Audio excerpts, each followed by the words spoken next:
शतचंडी विधान केलं गेलं. शतचंडी विधान होत आहे. ब्राह्मण सप्तशतीचे पाठ करतायत आणि झालेल्या पाठाचा दशांश हवनाचे आहुते इकडे पडतायत. मोठमोठे उत्पात थांबवण्याची शक्ती सामर्थ्य या शतचंडी विधानात आहे बरं का. मोठा विधी आहे. म्हणजे नवचंडीच्या 10 पट, 10 नवचंडी केली की 1 शतचंडी होते. मग असं अनुष्ठान सुरुवात झाली आणि या अनुष्ठानामध्ये एक कुंभ स्थापन केला गेला, जलकुंभ. त्याचं अवभृत स्नान शेवटच्या दिवशी ते यजमानांना होणार होतं. जसं अवभृत स्नान यजमानांना केलं गेलं आपल्या आदल्या दिवशी, तसा एक कुंभ जलकुंभ स्थापन केला गेला. त्याला अमृत कुंभ किंवा अवभृत कुंभ म्हटला जातो आणि तो स्थापन केला गेला. गुरुजींना वसिष्ठ तर कुलगुरु आहेत, प्रमुख. वसिष्ठजींनी सगळ्या पुरोहितांना आज्ञा दिली. म्हणले, हे गुरुजी, पराक्रमी आणि बुद्धिमान सद्गुण संपन्न असा पुत्र व्हावा असा संकल्प करा. संतानोत्पत्तीचा संकल्प घेत असताना पुत्र व्हावा ही राजाची इच्छा आहे. पण आपल्या पोटी अजून संतती नाही. होणारा पहिला अपत्य आहे. मुलगा होईल पण माझ्यानंतर माझ्या पतीचं या घराची आपल्याप्रमाणे देखरेख करणारी कोणीतरी असावी, आपल्या नवऱ्याला माया लावणारी कोणीतरी असावी ही इच्छा श्राद्धदेवाच्या पत्नीच्या मनात म्हणजे श्रद्धा देवीच्या मनात होती. आणि म्हणून तिची इच्छा होती की मला मुलगी व्हावी. राजाला वाटत होता पुत्र व्हावा आणि राणीला वाटत होता कन्या व्हावी. पण राणीचं काही राजाच्या समोर ते काय आजकालचे थोडे होते. गुपचूप राणीने गुरुजींना सांगितलं, गुरुजी काही लागत असलं तर सांगा बरं, तयारीत काही कमी अधिक. फराळाचं अजिबात काही कमी करू नका, लागलं मागून घ्या, हा भरपूर आहे. गुरुजी प्रसन्न आहेत. हे पाहिल्यानंतर मग हळूच आपली कमिटमेंट पास करून घ्यायची. गुरुजी एक सांगू, हो तुम्ही संकल्प करता ना त्यावेळेला मुलीचा संकल्प करा बरं का. राजाला तर काही कळत नाही.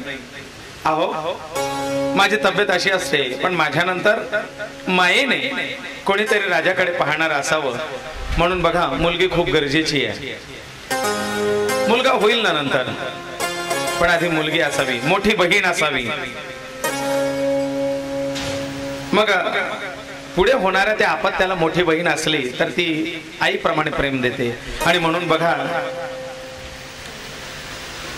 मुलीचा संकल्प करा.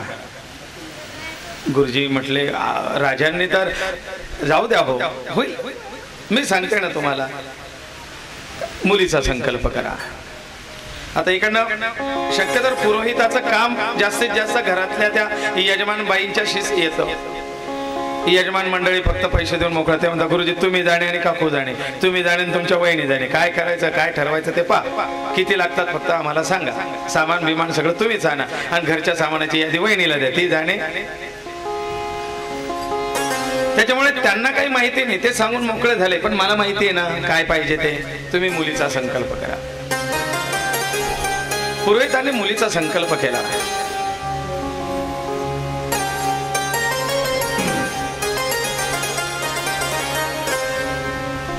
मोठ्या बहिणीचा विषय आला. आज आमच्या आईची 11व्या महिन्याची श्राद्ध तिथी, द्वादशी. त्याच्यामुळे माझ्या मावस बहिणीला दर द्वादशीला ते शिधा वगैरे ते द्यायला जातो. तिला भोजनाला सांगतो. पण ही द्वादशी अशी आली की मीच दुसरा करणार पाहुणा.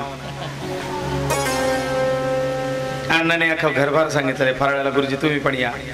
मग ही म्हटली मी घरी नैवेद्य वगैरे करते, नैवेद्य दाखवेल, वरचं पान ठेवेल. पण मग ताईंना बोलवायचं आणि ताई आल्यानंतर मग इकडची ही वेळ. मग म्हटलं मी शिधा वगैरे देऊन देतो. म्हणजे तिला आवडायचं त्याचे सगळे ते पुढे घेतले, पाणी घेतलं, नारळ पाणी घेतले, पाण्याची बॉटल घेतली, सगळं घेतलं आणि तिला द्यायला गेलो मावस बहिणीला. ते आमच्या गावात असं राहतं. तिला ते दिल्यानंतर संकल्प केल्यानंतर हळदी कुंकू लावल्यानंतर आज काय असेल असं तिला म्हटलं, आज मला कडे तुला असे कडकडून भेटायची इच्छा नाही.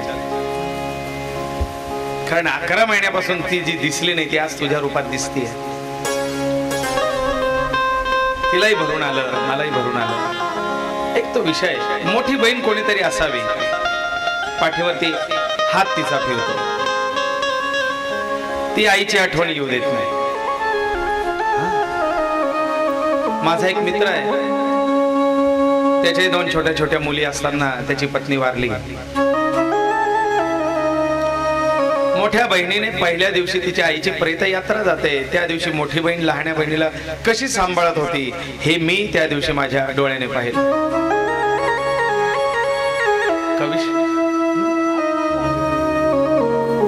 त्याच्यामुळे मोठी बहीण असावी, ती सांभाळून नेते. गुरुजी तुम्ही मुलीचा संकल्प करा. गुरुजींनी संकल्प केला, यज्ञ अनुष्ठान चालू झालं, यज्ञ समाप्ती झाली आणि राणीला खरोखर ज्या वेळेला प्रसूती झाली तर कन्यारत्न झालं. कन्यारत्न झाल्यानंतर राणीला फार आनंद झाला. महालात सगळे आनंदी आहेत, पण राजाच्या मनात दुधाभाव तयार झाला आणि श्राद्ध देव त्या ठिकाणी म्हणतात मला अपेक्षा मुलाची होती आणि मुलगी झाली. मग राजाने तक्रार केली, गुरुजी आपलं काम काही सक्सेस नाही झालं. वसिष्ठ मुनी म्हणतात असं कसं, आपण संकल्प केलेला आहे, संकल्पात सिद्धीर जे आहे ते संकल्पाला सिद्धी आहे असं व्हायला नको. आणि वसिष्ठ तर महाअधिकारी. राजा म्हणतात अहो मग मुलगी कशी काय झाली, मला तर मुलाची अपेक्षा होती. वसिष्ठांनी सगळ्या गुरुजी लोकांना बोलवलं.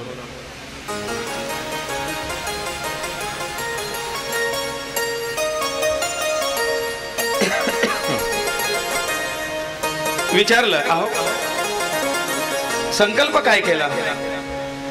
जे संकल्प घेणारे होता होते, म्हणजे 5 पदवी असतात यज्ञामध्ये, आचार्य, ब्रह्मा, ऋत्विज, गणपत्य, सदस्य, होता, स्तोता, पाठक. मग त्याच्यातले जे होता होते त्यांना विचारलं संकल्पाचं कार्य तुमच्याकडे होतं, काय संकल्प घेतला मला सांगा. होताने सांगितलं असं असं. म्हणले तुम्ही मुलीचा उल्लेख, म्हणजे मला राणीची आज्ञा होती, महाराणीला बोलवा. महाराणी आल्या. महाराणी तुम्ही संकल्पाचं पान बदललं गुरुजींचं. राणी म्हणते अहो माझी इच्छा मुलीची होती आणि घरात एक कन्या पाहिजे. वसिष्ठ म्हणतात राजा सुख माझ्याकडे नाही आहे, पत्नी आपल्याकडनं काही चुका होतात आणि त्याचं परिमार्जन आपण केलेल्या सत्कर्माच्या फलात होत असतं. मग आपल्याला असं वाटतं मी ही पूजा केली, मी असं दान केलं, मी ह्या तीर्थयात्रा केल्या, मी अमुक केलं, पण त्याच्यात आपल्याकडनं काय चुका होतात याच्याकडे आपलं दुर्लक्ष असतं.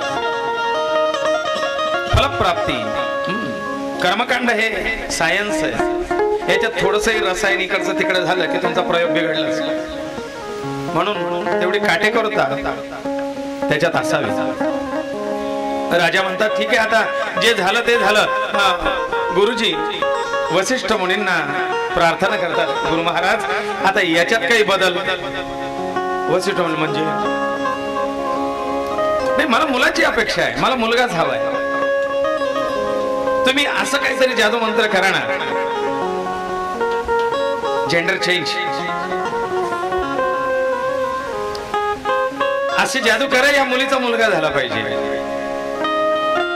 वसिष्ठ म्हणतात राजा अरे प्रकृतीच्या खेळात हस्तक्षेप करायला सांगतोय, जरी ते सामर्थ्य माझ्यात असलं तरी प्रकृतीच्या खेळात हस्तक्षेप करू नये. तुला जर कन्या झाली तर ही त्या परमात्म्याची आणि त्या आदिशक्तीची इच्छा असावी, म्हणून तुला कन्या झाली आहे आणि ती स्वतः तू जिचं अनुष्ठान करतोय ती तुझ्या पोटी आली आहे.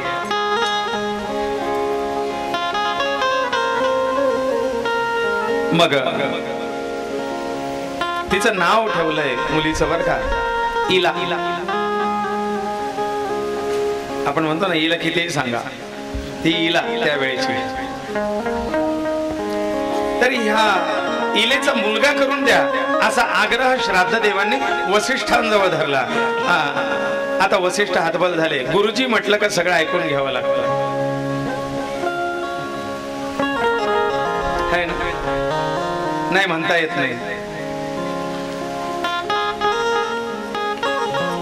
वसिष्ठाने सांगितलं ठीक आहे राजा, मी प्रयत्न करतो. माझ्या आराध्य वसिष्ठांनी शिव अनुष्ठान सुरू केलंय आणि शिव अनुष्ठानातून प्राप्त केलेलं ते अर्जित पुण्य महादेवाला प्रार्थना केली की देवा या मुलीचा मुलगा करून द्या. महादेवाने सांगितलं बघ, प्रकृतीच्या नियमात हस्तक्षेप करणं आहे, पण जे प्रकृतीला मान्य आहे त्याच्या पुढे आपण जाऊ शकत नाही. वसिष्ठाने सांगितलं देवा मलाही कळतं, पण राजाचा आग्रह आहे. मुलीचा मुलगा झाला. आता त्या इलेचं नामकरण करण्यात आलं सुद्युम्न. या मुलाचं नाव ठेवलं सुद्युम्न. आणि आता हा राजपुत्र आनंदाने खेळू बागडू लागला. राजाला मोठा आनंद झाला. राणी नाराज आहे, पण काय करणार, राज इच्छा है ना. राजहट्ट, बालहट्ट, श्रीहट्ट, राज इच्छा. सुद्युम्न हळूहळू हळूहळू कलेकलेने आणि किलो किलोने वाढू लागला. मोठा मोठा होतोय. आता जरा विद्याध्ययन करायला लागला, घोडसवारी शस्त्रास्त्र चालवायला लागला. आणि म्हणून शस्त्रविद्येच्या गुरूंनी सांगितलं बघ सुद्युम्न, अभ्यासाकरता तुला शिकार करणं गरजेचं आहे. त्या काळात मनुच्या काळात जो योद्धा आहे किंवा जो राजा आहे त्याला शिकारीची परवानगी असायची. का? कारण तो जर शिकार करेल तर त्याचा निशाणी त्याचा वेद हा अचूक होईल, आणि तो जर वेद अचूक झाला तर तो युद्धात विजयी होईल, शत्रुंजय होईल. आणि म्हणून राजपुत्रांना शिकारीची परवानगी असायची. आज हा सुद्युम्न घोड्यावरती बसला, आपले काही मोजके मित्र सोबत घेतले आणि वनात शिकारीला गेला आहे.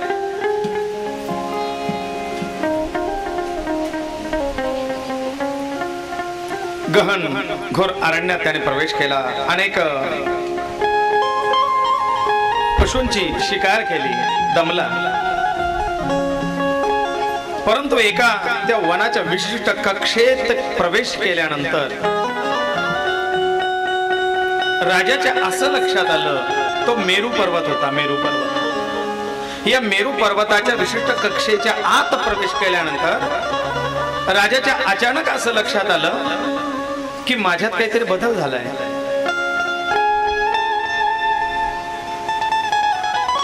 राजाने नीट स्वतःचं निरीक्षण केलं तर तो आता पुन्हा मुलाचा मुलगी झालेला होता.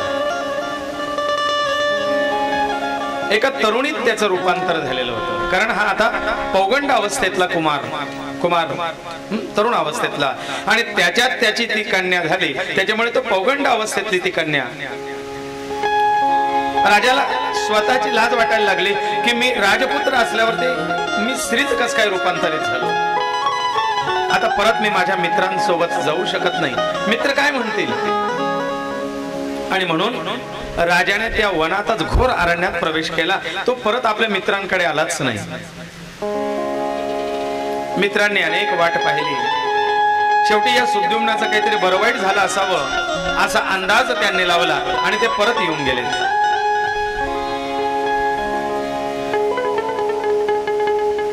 जगम गहनम वनम, हा घोर अरण्यात प्रवेश करतो आणि आता वनवासी वनातच राहू लागला, वनवासी बनून राहू लागला.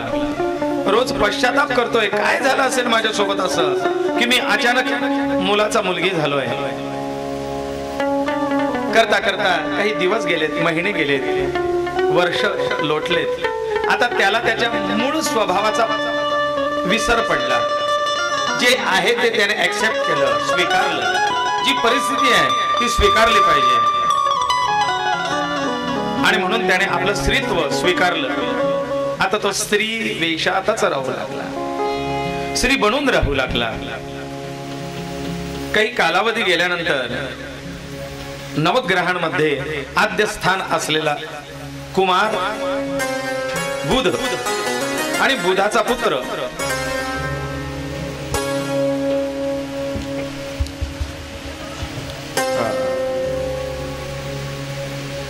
चंद्राचा पुत्र बुध, हा बुध त्या वनात नेमका विचरण करत असताना एका सरोवरावरती या सुद्युम्नाला, श्री वेशातल्या सुद्युम्नाला सरोवरावरती नुकता स्नान करून तो आपल्या देवपूजेसाठी पाणी घेऊन जात असताना या बुधाची दृष्टी त्याच्यावरती पडली आणि त्याने असं पाहिलं की या घोर अरण्यात एवढी सुंदर कन्या ही आली कुठून, म्हणून बुधाने तिची भेट घेतली. तिला आपला पूर्व वृत्तांत आता विस्मृत झालेला होता आणि म्हणून या बुधाने सांगितलं, बघ मी ग्रहांमधला राजकुमार आहे, नवग्रहांमध्ये राजकुमार आहे, तू सुंदर आहेस, या वनामध्ये तुझं राहणं योग्य नाही आणि म्हणून तू जर माझ्याशी विवाह करशील तर ग्रहांमध्ये तू राजपत्नी म्हणून मिरवशील.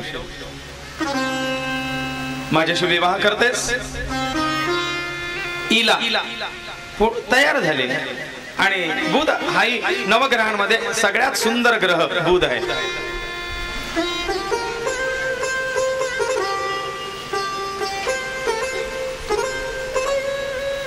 सौम्य स्वरूपाचा आहे, कुमार अवस्थेतला आहे. इला तयार झाली. बुधाचा आणि इलेचा विवाह संपन्न झाला. इला बुधाबरोबर आता संसार करू लागले. सर्वसामान्य सगळ्यांचा संसार असो त्याप्रमाणे बुधाचा आणि इलेचा संसार आहे.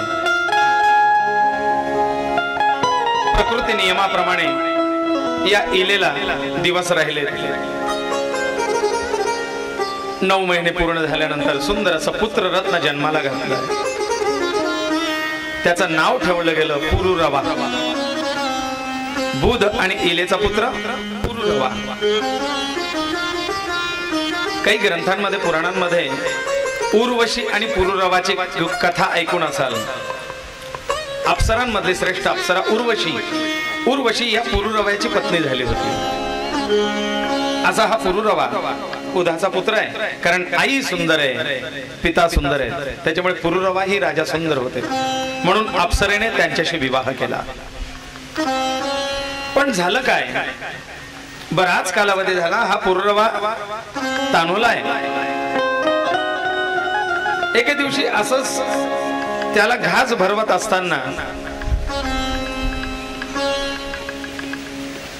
दैवी, शेवटी त्या प्रकृतीची इच्छा म्हणा, तिला आठवण झाली इलेला की आपण हे काय करून बसलोय, आपला पूर्वजन्म काय, पूर्व वृत्तांत काय, आपण एक राजपुत्र आहोत आणि हे काय कन्या बनून संसाराला लागलोय, मुलगी झालोय. त्याला त्या पुरुष असल्याची आठवण झाली आणि आता त्या संसारात चित्त लागेना. मी मूळचा पुरुष आहे आणि मी स्त्री बनून संसार करतोय, हे योग्य नाही. मी काहीतरी केलं पाहिजे, माझ्या मूळ तत्वाला जागलं पाहिजे. त्याला आठवलं की आपण श्राद्ध देवाचे पुत्र आहोत, आपले कुलगुरु वसिष्ठ आहेत. या श्री वेशातच त्यांनी या राज्यामध्ये येऊन वसिष्ठांची भेट घेतली. आश्रमात वसिष्ठांना नमस्कार केला. वसिष्ठांनी आशीर्वाद दिला, अखंड सौभाग्य. म्हणजे नाही वसिष्ठ, गुरुजी हा आशीर्वाद माझ्यासाठी योग्य नाही. का, तुम्ही मला ओळखलं नाही. वसिष्ठ म्हणतात, नाही गुरु, अहो मी तुमचा सुद्युम्न आहे. वसिष्ठ म्हणतात, सुद्युम्न? अरे तुला तर वनात हिंस्र पशूंनी नाही महाराज, मीच वनात निघून गेलो आणि माझ्या मित्रांनी ही वार्ता पसरवली की काहीतरी त्याचं बरं वाईट झालं असेल. बरं तर नाही पण वाईटच झालं माझ्याशी. बघा ना हा श्रीवेश. वसिष्ठ म्हणतात, हे कसं काय घडलं, मला ठाऊक नाही गुरुजी. पण त्या अरण्यात मी ज्या वेळेला शिकारीला गेलो, शिकार करण्याकरता त्या अरण्यात प्रवेश केला आणि माझं हे असं झालं आणि मला विस्मृती सुद्धा नव्हती. मी विसरलो होतो स्वतःला. पण मला असं वाटतंय एक विशिष्ट काहीतरी सीमा आहे, बॉर्डर. वेस त्या वनाची बाहेर आल्यानंतर मला माझी स्मृती सुद्धा जागी झाली, हे बाकी मी ठाम सांगू शकतो. आता मला कळतंय की मी एक पुरुष होतो. ही काहीतरी त्या वनातला चमत्कार आहे. तुम्हाला सांगू, अजूनही असं म्हणतात, वृंदावनामध्ये निधिवन नावाचं एक वन आहे. या निधिवनातला प्रकारही असाच सांगतात. या निधिवनामध्ये जो रात्री मुक्कामाला थांबतो तो पुरुष स्त्रीत बदलून जातो. कारण अजूनही म्हणतात त्या ठिकाणी भगवान गोपाल कृष्णाच्या सोबत रास क्रीडा करण्याकरता सगळ्या देवता स्त्री वेशामध्ये येतात, त्या गोपिका येतात, आणि म्हणून तिथे जर एखादा पुरुष राहिला तर तो स्त्रीमध्ये रूपांतरित होतो. आणि ती रास क्रीडा सांगण्याकरता सकाळी अवस्थेत राहत नाही. एकतर प्राणोत्क्रमण होतं किंवा तो वेडा होऊन जातो. त्याला म्हणतात निधिवन. आणि म्हणून संध्याकाळच्या सूर्यास्तानंतर त्या वनामध्ये जाण्याला परवानगी नाही, बंद होतं, सिक्युरिटी. मला तर त्या वनाचा काहीतरी चमत्कार वाटतोय गुरुजी. हा सगळा प्रकार घडला. वसिष्ठ म्हणतात, मेरू पर्वताकडे गेला होतास? म्हणले हो. आलं लक्षात. बघ कसा हा सृष्टीचा आणि प्रकृतीचा खेळ आहे. तू मूळ कन्या होतास, पुन्हा तुला पुत्रात बदललं गेलं, आणि पुन्हा तू कन्या स्त्रीत्वात आलास. प्रकृतीलाही हेच मान्य आहे की तू स्त्री राहावं, कारण तुझा जन्मच मुळात स्त्रीचा. पण नाही गुरुजी, मला हे बाईपण नको रे देवा, है ना.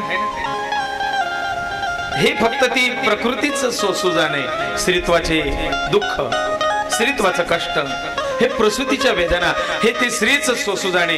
गुरुजी, मला नाही शक्य ह्या गोष्टी. वसिष्ठ म्हणतात, तुला त्या वनाची गोष्ट सांगतो. काय मॅजिक झालंय. एकदा या मेरू पर्वतावरती शिव पार्वती एकांतात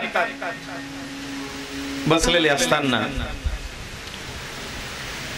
महादेव पार्वती काही ह्या तत्वज्ञानाच्या विषयावरती चर्चा करत होत्या. आणि वामांकारूढ गौरी,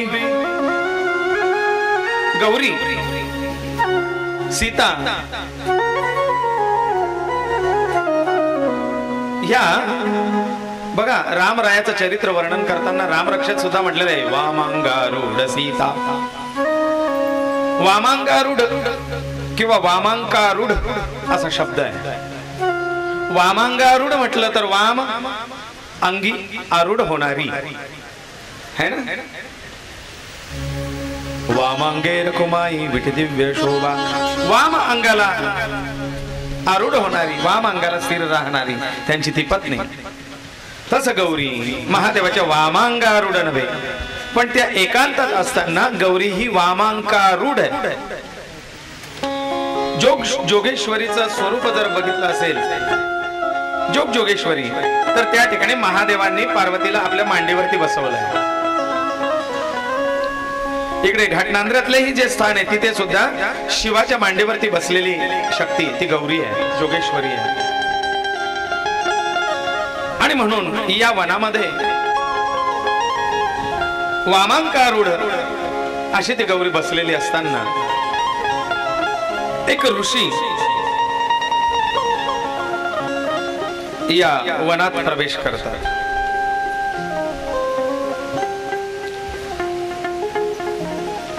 पूर्व सूचना न देता गेलेत, आणि म्हणून जसे त्या वनामध्ये गेलेत, महादेवाचं स्थान ज्या ठिकाणी होतं त्या ठिकाणी या ऋषींनी प्रवेश केला. एकदम गौरी गडबडली, ओशाळली. मी माझ्या पतीच्या समवेत एकांतात असताना ऋषींनो, तुम्ही न सूचना देता प्रवेश केलात.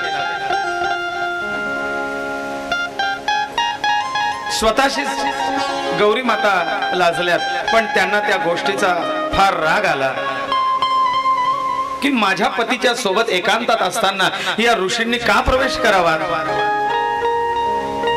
बसलो होतो आम्ही दोघं गप्पा गोष्टी करत।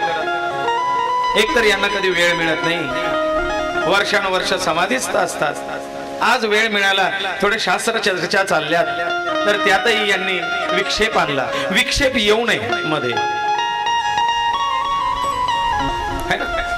विक्षेप आला की शास्त्र चर्चेतला रसभंग होतो। काल नेमकं तसंच झालं।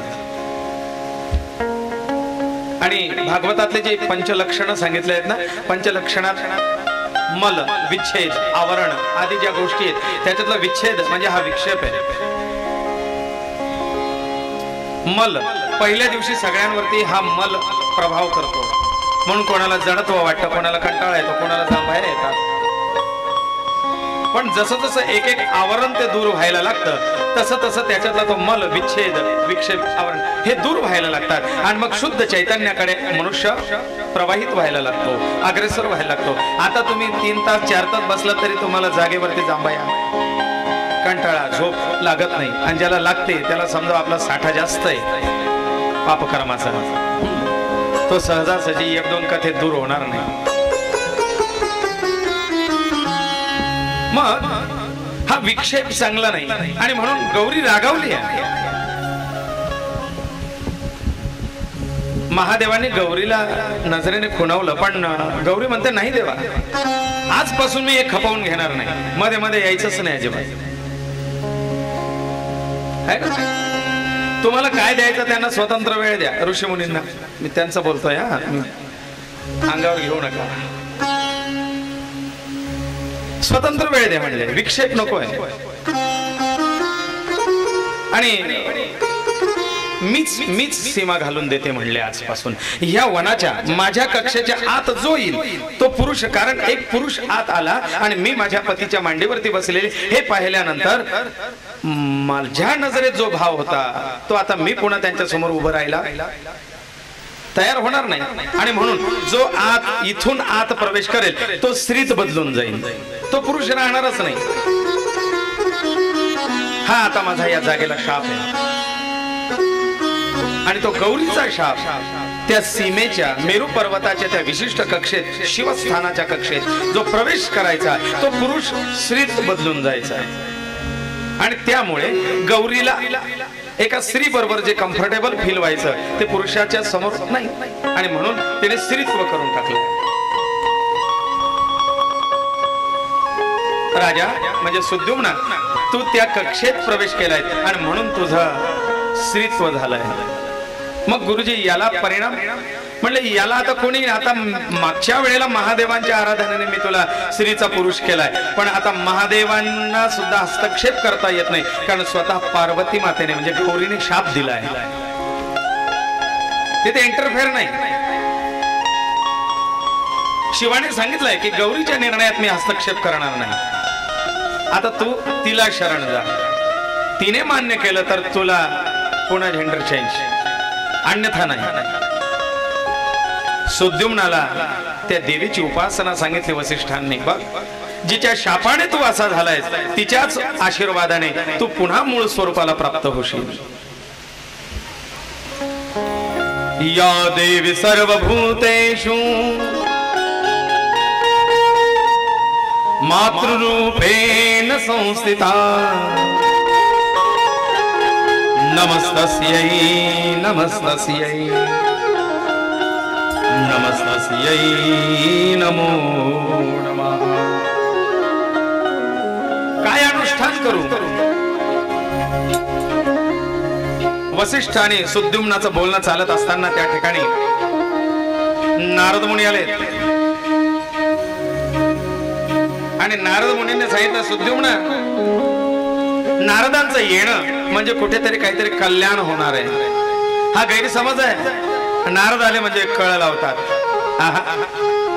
नारद आले म्हणजे काहीतरी हिताची गोष्ट करून जातात, त्यांच्या कळी मागे सुद्धा कुठेतरी काहीतरी हित लपलेलं असायचं, आणि म्हणून नारद, ज्यांचा अर्ज रद्दच केला जात नाही ते नारद।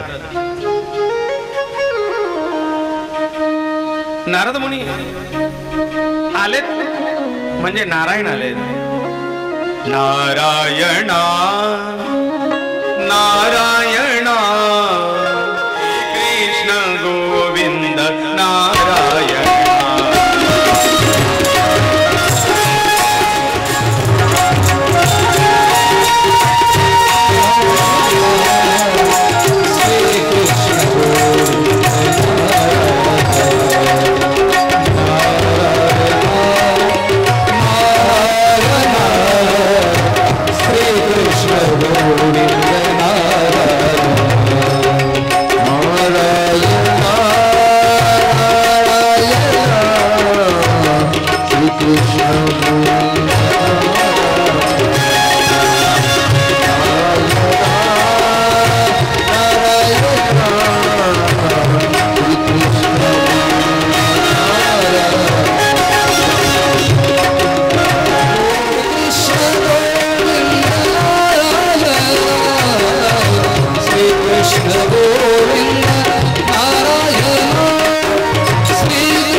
सत्कार नारद मुनी म्हणतात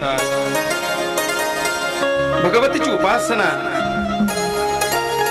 राजा तिच्या नवारण मंत्राचा जप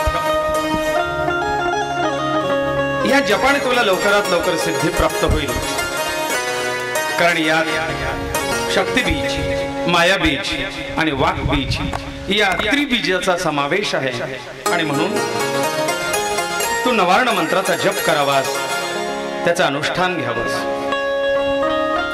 देवर्षी नारदांच्या आज्ञेने सुद्युम्न म्हणजे इला झालेला सुद्युम्न याने नवार्ण मंत्राच्या जप अनुष्ठानाला आरंभ केला नवार्ण मंत्र ओम ऐं ह्रीं क्लीं चामुंडायै विच्चे या नवार्ण महामंत्राचा जप अनुष्ठान आरंभ झाला जपात सिद्धिर्जायते या उक्तीप्रमाणे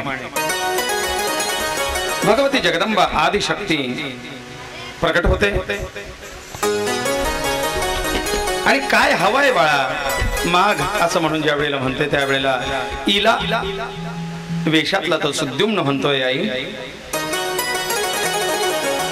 जन्मापासून स्त्री जन्म पुरुष जन्म, स्त्री जन्म पुरुष जन्म हा खेळ चालत आलाय. आणि म्हणून मला आईच्या आणि वडिलांच्या दोघांच्या इच्छेनुसार स्त्रीत्वही प्राप्त झालं आणि पुरुषत्वही प्राप्त झालं. पण आता वडिलांच्या इच्छेने काही काळ मी त्यांचं राज्य सांभाळावं म्हणून मला पुरुषत्व दे. पण आता मला हा स्त्री पुरुष वगैरे हा खेळच नकोय. मला फक्त तुझ्या चरणी स्थान दे. मी काही मागण्याकरता तप अनुष्ठान केलं होतं, परंतु आता ती मागण्याची इच्छाच माझी संपली तुला पाहिल्यानंतर. आई माझ्या वडिलांची इच्छा होती ना की पुत्र व्हावा, सद्गुणी व्हावा, शूरवीर व्हावा. आई मी त्यांना पुत्र दिलाय. माझा मुलगा पुरुरवा हा विशिष्ट वयाचा झाला की त्याला मी राज्यासनी बसवीन आणि मग मी तुझ्या धामाला निघून येईन. तोपर्यंत मला पुरुषत्व दे. जगदंबेची कृपा त्या सुद्युम्नावरती होते. त्या इलेचा पुन्हा सुद्युम्न होतो. काही काळ राज्यकारभार सांभाळून न्याय नीती सत्य धर्म परोपकार याचे धडे आपल्या पुत्राला पुरुरवाला देत त्याने राज्य केलं. आणि नंतर आपल्या त्या राजसिंहासनी पुरुरवाला बसवलं आणि सुद्युम्न भगवतीच्या चरणी लीन झाला, भगवतीशी एकरूप झाला. आता भगवती जगदंबेच्या मूळ स्थानाला गेला. जसं विष्णूशी एकरूप झाल्यानंतर तो विष्णू लोकाला जायचा म्हणजे कुठे? वैकुंठ. शिवलोकाला गेला. मागच्या शिवपुराणात बघितलं आपण बिंदुक आणि चंचुलाची कथा. ते शिवलोकम सा महीयते. ते शिवलोकाला गेला म्हणजे कुठे? कैलासवासी. तसं हा सुद्युम्न जगदंबेच्या मूळ स्थानाला गेलाय. कुठे?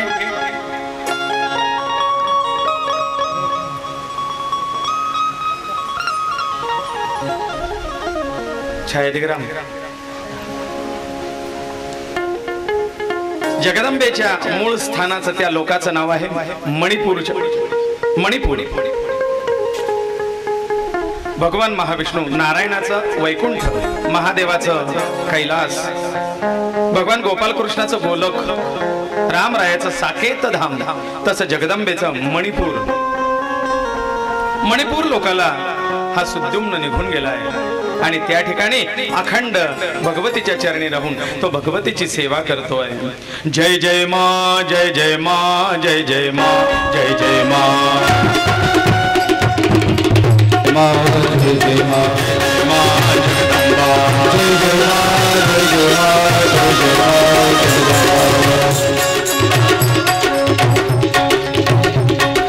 जय जय मा, जय जय मा, जय जय मा जगदंबा, जय जय मा, जय जय मा, जय जय मा, जय जय मा.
अशा प्रकारे जगदंबेच्या सांगतात रोमहर्षणादे शौनिकादि संपूर्ण ऋषिमेळा हा या भगवतीच्या पावन चरित्रामध्ये न्हावून पुनीत होतोय। सगळ्या साधू संतांना ऋषीमणांना महात्म्यांना भगवतीच्या चरित्राची ओढ लागली गोडी लागली आणि ते सांगतात की देवा हे मुने संसाराला संसार सुख देणाऱ्या त्या जगदंबेच्या कथा ऐकण्यात खूप सुरस आहेत सरस आहेत सुमधुर आहेत पण हे मुने तुमच्या आमच्यासारख्या ज्ञानोपासना करणाऱ्या मुमुक्षु जनांना मार्ग दाखवणारी ती जगदंबा कशा प्रकारे बरं कृपा करत असते कारण मुमुक्षुत्व प्राप्त होणं हे दुर्लभ आहे। मनुष्यत्वम मुमुक्षुत्वम महापुरुष संश्रय दुर्लभो त्रयमेवैतत् देवानुग्रह हेतुकम्।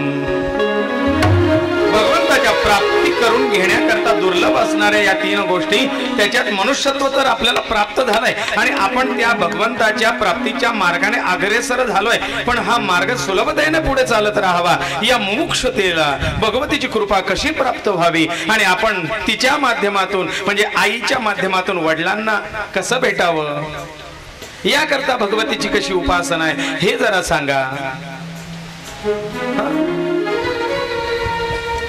संसाराला संसारी पद्धतीने संन्यासाला संन्यासी पद्धतीने ब्रह्मचार्याला ब्रह्मचारी पद्धतीने तिची उपासना आहे।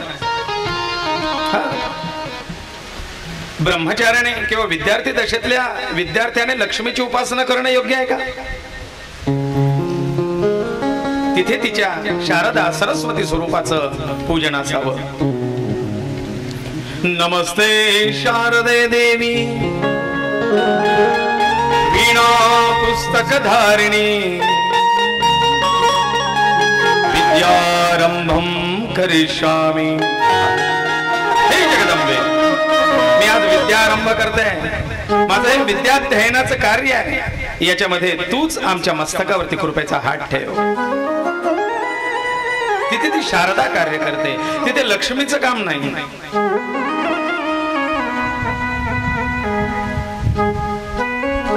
आणि म्हणून भगवतीच्या अनेक स्वरूपांची उपासना वेगवेगळ्या पद्धतीने आहे। मग आपल्यासारख्या मुमुक्षु जनांना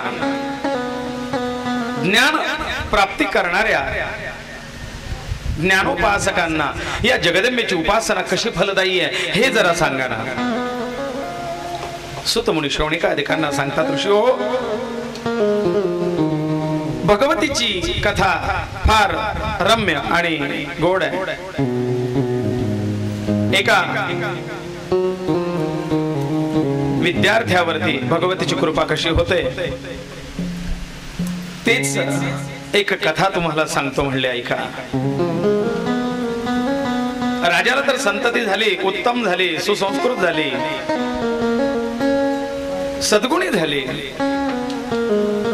पण दुर्दैव दैव योगाने संततीत हे गुण काही वेळेला नसतात आणि त्यामुळे संतती ही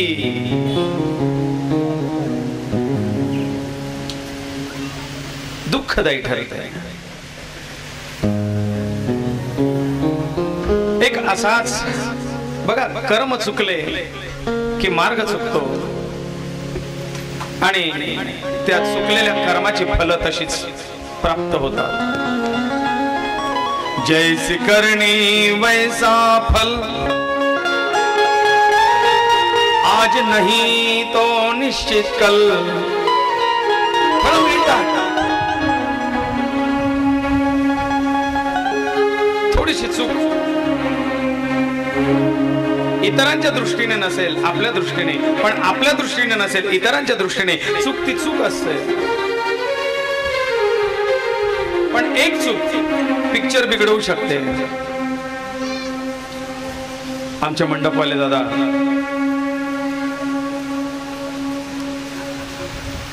काय गोड असं आलं हे म्हणतात.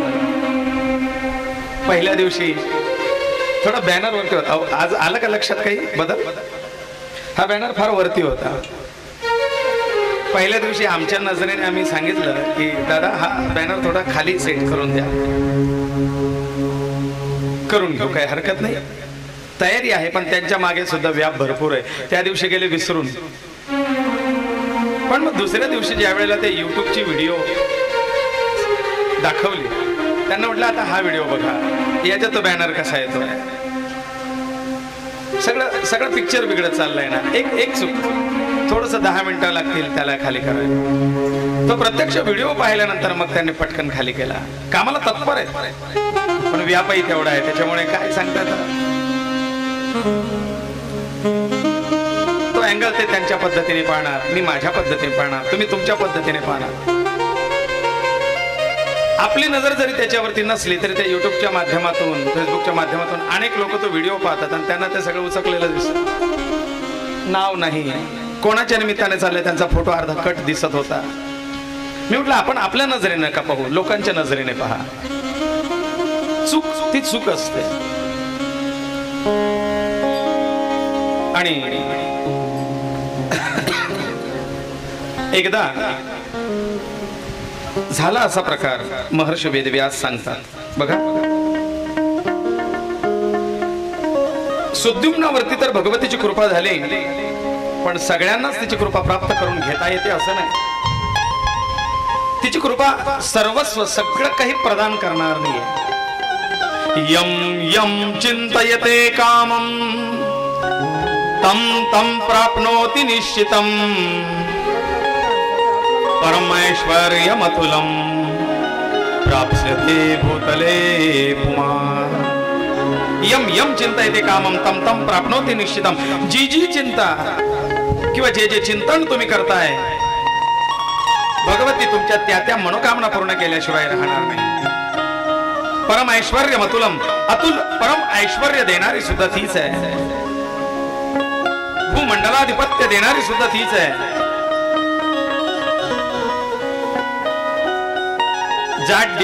जाड्यांध दूर करणारी सुद्धा तीच आहे.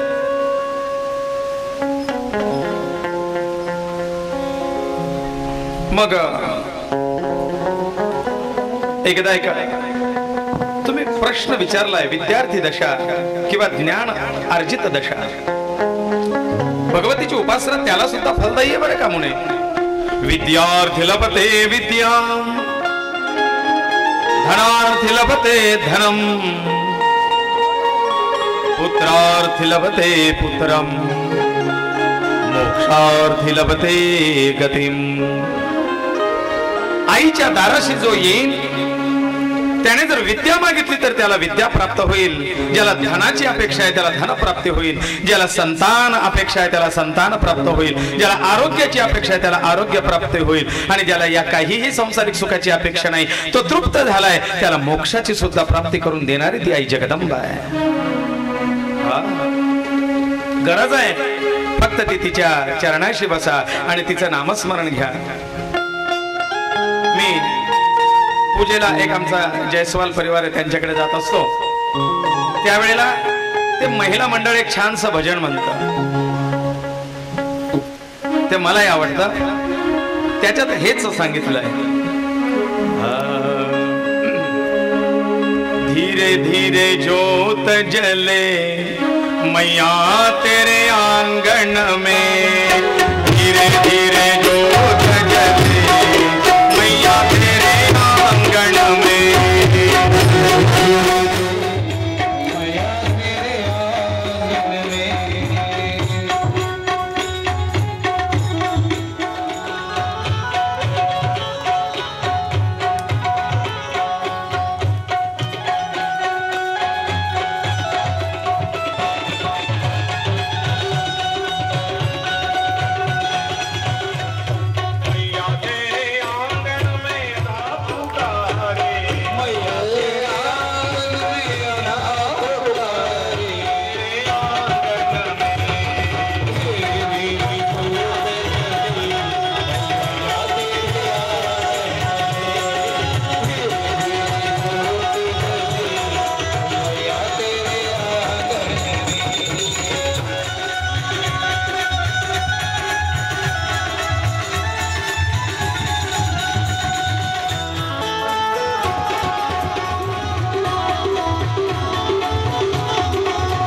तेरे आंगन में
अशी ती जगदंबा आदिशक्ती भक्तांच्या सर्व मनोकामना पूर्ण करणारी आहे।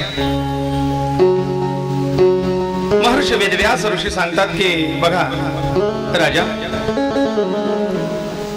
एकदा मी नैमिषारण्यामध्ये गेलेलो असताना लोमेश नावाचे ऋषी मला भेटले आणि या लोमेश ऋषींनी सांगितलेली एक कथा मी तुला सांगतो। फार पूर्वी कौशल नावाचा देश आणि या देशात एक ब्राह्मण राहत असे। याचं नाव होतं देवदत्त। देवदत्त नावाचा हा ब्राह्मण सदाचार संपन्न आहे, परंतु सगळं असूनही दुःखी आहे का तर संतान नाही।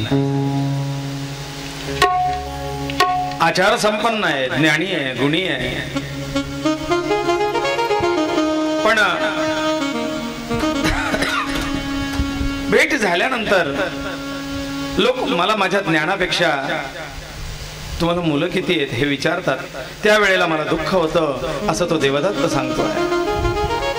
देवदत्त म्हणतो मी अर्जित केलेल्या या ज्ञानाला कोणीतरी उत्तराधिकारी असावा आणि म्हणून मला संतान व्हावं।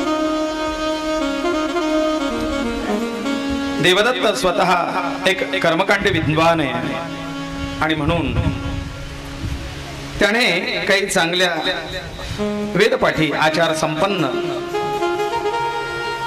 अशा गुरुजींना बोलवून पुत्र कामेष्ठी यज्ञ करायचं ठरवलंय। पुत्र कामेष्ठी जो राजा दशरथांनी केला होता, हा पुत्र कामेष्ठी आता देवदत्त करायचं ठरवतोय आणि म्हणून सुहोत्र नावाचे एक विद्वान आचार्य, त्यांचं नाव सुहोत्र, यांना ब्रह्मपद देऊन या पुत्र कामेष्ठी यज्ञाचा आरंभ ते करतायत। उत्तम मुहूर्त पाहायला गेला। सुहोत्र त्या ठिकाणी ब्रह्मस्थानी विराजित आहेत। स्वतः याज्ञवल्क्य ऋषी बघा, याज्ञवल्क्य स्वतः अध्वर्यू या यज्ञाचे आचार्य। केवढा प्रभावी यज्ञ असेल, याज्ञवल्क्यांच्या समकालीन हा यज्ञ आहे। बृहस्पती स्वतः देवांचे गुरु बृहस्पती त्या ठिकाणी होता झालेले, जे प्रधान संकल्पादिक करतात, आहुती निश्चित करतात आणि ते होता झाले। पैल मुनी नावाचे ऋषी त्या ठिकाणी स्तोता झाले। स्तोता म्हणजे गायन करणारे गायक। आता आपल्या ह्या देवी भागवत ज्ञान यज्ञाचे स्तोता अनिल महाराज शेटे, हे ब्रह्मा, हे अध्वर्यू, याप्रमाणे इथे जशी ही 5 एक समिती असते तशी यज्ञातली समिती स्तोत्र म्हणणारे, स्तोत्र पाठ करणारे, देवाची स्तुती गायन करणारे ते स्तोत्र. गोभिल नावाचे ऋषी उद्गाता म्हणजे प्रधान अभिषेकाधिकांच्या वेळेला मंत्रोच्चार किंवा पहाटेच्या वेळेला आरंभी शांतिपाठ करणारे, वेद मंत्रांनी शांतिपाठ म्हणणारे हे उद्गाता गोभिल ऋषी. गोभिल ऋषी हे सामवेदी होते. सामवेदाचा त्यांचा अभ्यास होता. काही इतर ऋग्वेदाचार्य, यजुर्वेदाचार्य, अथर्ववेदाचार्य त्या ठिकाणी आलेले होते.